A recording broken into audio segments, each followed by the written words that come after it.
Hello, everybody. Thank you for joining us this morning on this episode of the Mornings with Rebecca and Burns Overtime Show. Did I say that right? You did. Rebecca and Burns Overtime Show. Look at that. Nailed it. You already know Jay Allen. And so Don Burns has the day off.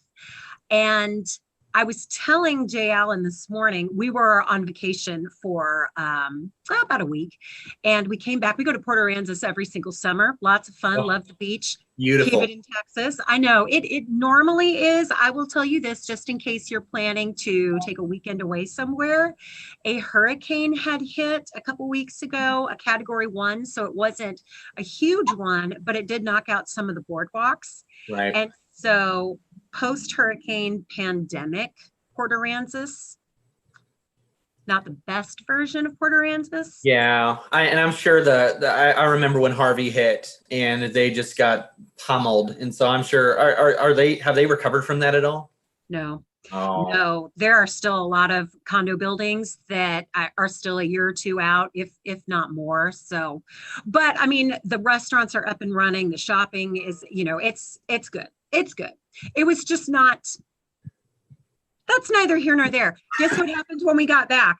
We walk in the house, and there had been this one area on the wall where we knew we were going to have to repair it eventually, and it had kind of popped a little bit. There was like a crack, and then another crack, and then another crack, and then another crack. And then we found some other cracks.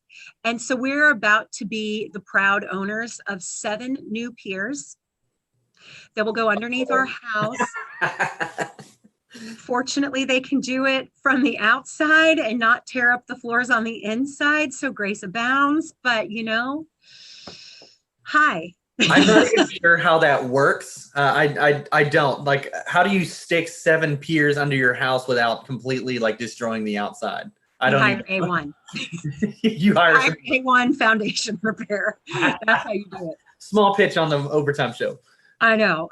But here's the deal. Okay, so in the grand scheme of things, those are hangnails. Those are not a big deal at all. Really and truly, they're not even problems when you think about how this pandemic has hit our own area here in North Texas.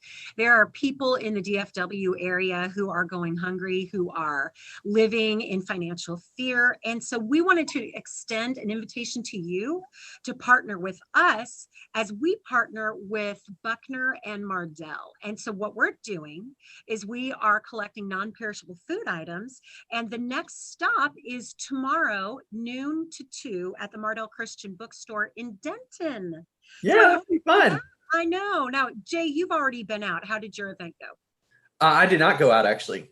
I lied. You've not been out. No, To the best of your knowledge, how have the events gone?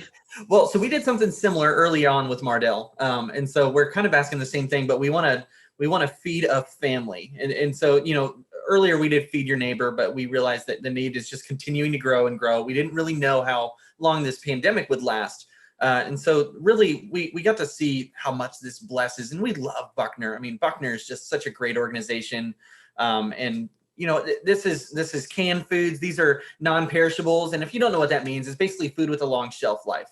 Things that can be given to people, things that canned stuff, things that are preserved pretty nicely.